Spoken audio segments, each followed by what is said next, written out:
آج کا ہمارا لیسن ہے الف لام اور را کے تفخیم و ترقیق کے فائدے۔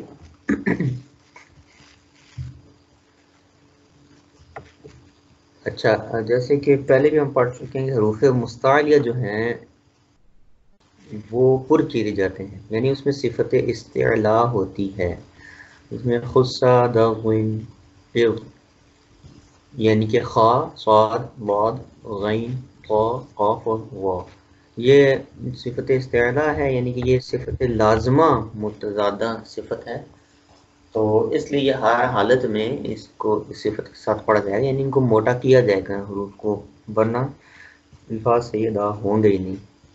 باقی جو ہیں حروف وہ باریک پڑے جاتے ہیں، باریک حروف کو حروف مستفلا کہتے ہیں، کیونکہ ان میں صفت استفال ہوتی ہے، ہم پہلے پڑھ چکے ہیں صفت استفال یعنی کہ پتلا کر کے ترقیق کے ساتھ پڑھنا، اور جو تقسیم ہے یعنی استعلاء کے ساتھ موٹا کر کے پڑھنا۔ اچھا، اب کچھ ٹمپریری چیزیں ہوتی ہیں اور مطلب ان کے جو صفت غیر لازمہ ہے، تو اس کے بارے میں ہم نے وہ بھی پڑھ لیا تھا۔ تو اب ہم الف اور لام کے قواعد ہم پڑھتے ہیں۔ الف کے بارے میں یہ ہے کہ یہ اپنے ما قبل کا تابع ہوتا ہے۔ ما قبل کا مطلب اس سے پہلے جو حرف آئے گا وہ اس کے اوپر اثر انداز ہوگا۔ اگر ما قبل حرف باریک ہوگا تو الف باریک ہوگا، اور ما قبل اگر موٹا لفظ ہوگا تو اس کو بھی موٹا کر دیا جائے گا، الف کو بھی۔ اچھا جی، اب اس کی مثال ہے قالا۔ قالا میں دیکھیں الف سے پیچھے کیا ہے؟ قاف ہے۔ قاف کو کیونکہ اس میں صفت استعلاء موجود ہے، یہ حروف مستعلیہ میں سے ہے، جی ٹھیک ہے، دیکھیں نا اوپر خصہ داغن قز میں قاف جو ہے نا وہ قز میں ہے، تو قاف موٹا پڑا جاتا ہے۔ تو اب الف کے پیچھے قاف آ گیا، یعنی کہ الف ما قبل الف کا قاف ہے، تو کیونکہ الف ما قبل کا تابع ہوتا ہے اس لیے الف کو بھی موٹا پڑیں گا۔ مثلا قالا، قالا میں الف جو ہے وہ آٹومیٹیکلی پر ہو جائے گا، موٹا ہو جائے گا۔ اچھا، اگلی مثال ہے مالکی۔ مالکی میں الف کدھر آ رہا ہے انضمام بھائی بتائیں؟ یہ میم الف ما، الف کی آواز آ رہی ہے۔ ہاں آواز آ رہی ہے، شاباش۔ تو اس میں میم کے اوپر کھڑی زبر برابر ہوتی ہے میم زبر الف کے برابر۔ جی اگر یوں لکھتے نا میم زبر اور الف اور لام اور کاف علیحدہ لکھتے تب بھی ایک ہی بات تھی۔ تو مالکی جی دونوں انداز میں لکھا، یا تو کھڑی زبر ڈال دیں یا پھر الف کا اضافہ کیا جائے۔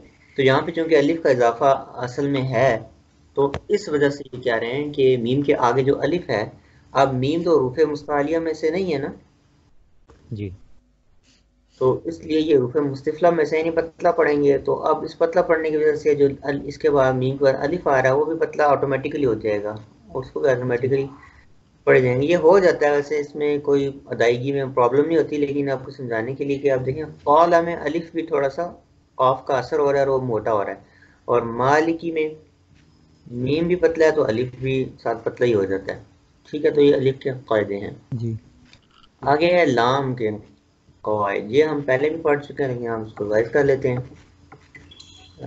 لام کے لیے ہے یہ لفظ اللہ، لفظ اللہ، لفظ جی اللہ کا لام۔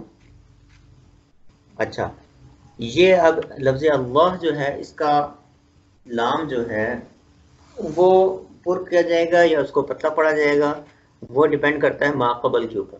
پھر پہلا جی کیسا ہے اس سے پیچھے؟ اب فار ایگزامپل صرف اگر لکھا ہوا ہے اللہ تو الف کے اوپر آ گیا زبر، اور جو لام ہے اس کا لفظ اللہ کا جو لام ثانی اب کہہ لیں، دوسرا جی جو لام بن رہا ہے، اب الف کے اوپر زبر ہے تو لام کو ہم پر کریں گے اللہ، ٹھیک ہے، کیونکہ صرف اگر اللہ کے لفظ کو دیکھا جائے تو الف کے اوپر اگر زبر ڈالیں تو اللہ لام موٹا پک کیا جائے گا، ٹھیک ہے۔ اچھا چلو، اگر فرض کرو الف سے پیچھے واو آ گیا، واللہ یعنی اللہ کی قسم اگر کوئی اٹھاتا ہے، واللہ، واللہ تاللہ باللہ، یہ سب قسمیہ الفاظ ہیں، تو واللہ جس طرح ہے تو واو کے اوپر آ گئی زبر، تو جی آگے جو اللہ لفظ کا جو لام ہے وہ ہم پر کریں گے کیونکہ واو کے اوپر زبر آ گئی۔ اسی طرح رسول اللہ زبر آ یا پیش ہے، اب پیچھے لام کے اوپر پیش آ رہی ہے اس لیے لفظ اللہ کا جو لام ہے اس کو ہم موٹا کریں گے کیونکہ رسول کے لام کے اوپر پیش آ رہی ہے ما قبل کی. اس طرح اللہم، وہ میں نے مثال دے چکا ہوں، اللہ یا اللہم، کیونکہ الف کے اوپر زبر ہے تو اس لیے اس کو پر کیا جائے گا. ٹھیک ہے. اگر پیچھے جو ہے وہ زیر آ جائے، جس طرح للہ، لام کے اوپر، لام اول کے اوپر زیر آ رہی ہے، تو جو لام ثانی ہے لفظ اللہ کا وہ پر نہیں کیا جائے گا کیونکہ پیچھے زیر ہے.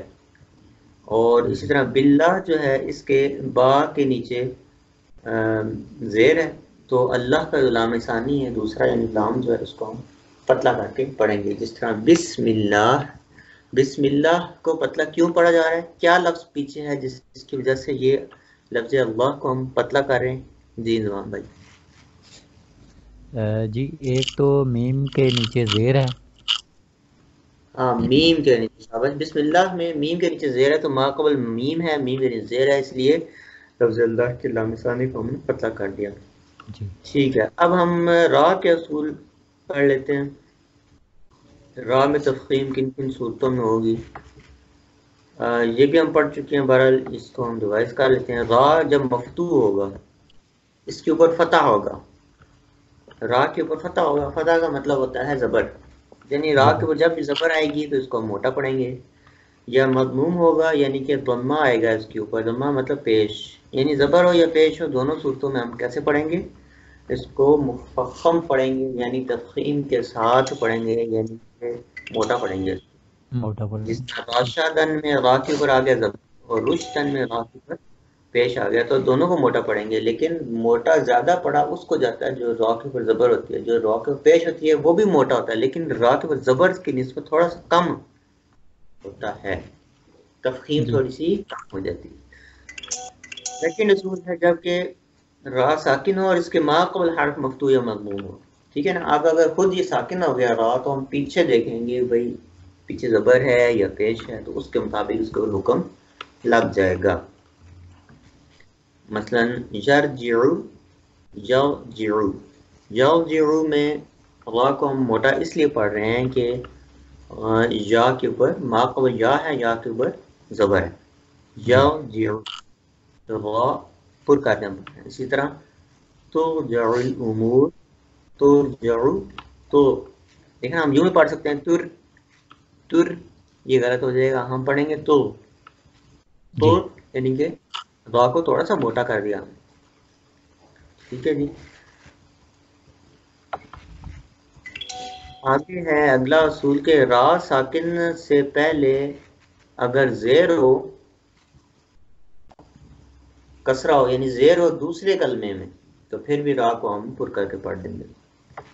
اچھا یہ کچھ نا اصول ہوتے ہیں، کچھ اصولوں کی ایکسیپشنز ہوتی ہیں، مطلب وہ بھی اصول ہوتے ہیں لیکن وہ ایکسیپشنل اصول ہوتے ہیں. ٹھیک ہے. اب یہ جو اصول ہے نا، اب دیکھیں ویسے تو ہم نے یہ پڑھا ہے نا کہ اگر را ساکن ہے تو اس سے پہلے جو ہے اگر زبر جب پیش آ جاتی ہے تو پھر تو موٹا کریں گے. لیکن اب یہ جو اصول ہے اس میں ہے کہ اس سے پہلے زیر آ جائے لیکن زیر بھی دوسرے کلمے میں ہو. ٹھیک ہے نا. اگر تو اسی کلمے میں ہو پھر آپ کو موٹا نہیں کریں گے.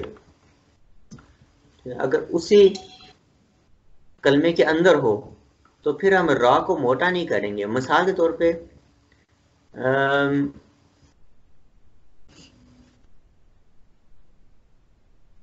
اچھا چلیں بارہ اس کو رہنے دیں، شاید یہ آگے اصول نمبر 4 میں آئے گا. اصول نمبر 3 میں یہ ہے کہ را ساکن سے پہلے کسرہ دوسرے کلمے میں ہو. آپ دیکھیں رب ایک کلمہ ہے اور ارجعون یہ دوسرا کلمہ ہے. ٹھیک ہے. تو اب ان کو جب ملا کر پڑھیں گے تو رب ارجعون.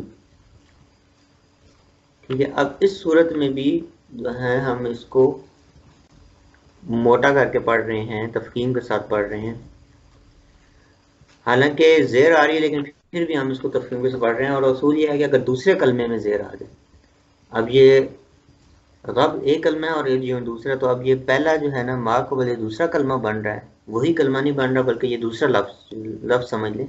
علیحدہ بن رہا ہے تو اس لیے اس کو ہم موٹا کریں گے. اچھا یہ ایک اصول ہو گیا. اچھا اور دوسرا ایک اور اصول یہ ہے کہ اگر را ساکن سے پہلے کسرہ عارضی ہو، مثلا ارجعو. اچھا اب دیکھیں نا، اب یہ جو اصول نمبر 3 میں آپ دیکھ رہے ہیں کہ ارجعون لکھا ہوا ہے. جی الف بھی آ رہا ہے لیکن الف کو چھپ جاتا ہے. الف کو پڑھا نہیں جا رہا کیونکہ یہ دونوں جی آپس میں ان کو ملا کے ہم پڑھ رہے ہیں، تو اس وجہ سے یہ حمزہ ہم نہیں پڑھ رہے اس کے اندر. تو اگر اس کو حمزہ، یہ اس کو کہتے ہیں حمزہ عارضی. یہ عارضی جی حمزہ ہے، یہ گر جاتا ہے، پڑھنے میں نہیں آتا. تو اس کے نیچے جو، اگر ہم اس کو صرف علیحدہ پڑھیں گے تو ہم پڑھیں گے ارجعون. ٹھیک ہے. اب یہ جو حمزہ ہے جس کے نیچے زیر ہے، یہ جو عارضی والا ہے یہ عارضی ہے، تو اس کے نیچے جو حمزہ ہے یعنی زیر جو آ رہی ہے اور اس سے آگے را ساکن ہے، تو اب ہم کسرہ عارضی ہو تو پھر ہم اس کو ہم پھر بھی موٹا پڑھیں گے. ٹھیک ہے. ہم اس کو جی پڑھیں گے ارجعو ار. ٹھیک ہے. ارجعو، جس طرح ارجعی الی ربک راغبۃ مرضیہ، یہ بھی ایک آیت ہے تو اس میں بھی آتا ہے ارجعو. تو یہ حمزہ یہ کسرہ عارضی ہے. ٹھیک ہے. تو ٹھیک. اس طرح ہو کسرہ عارضی جو حمزہ عارضی کے ساتھ عام طور پہ آتا ہے، تو اس میں بھی ہم اس کو موٹا پڑھیں گے. ہم یوں نہیں پڑھیں گے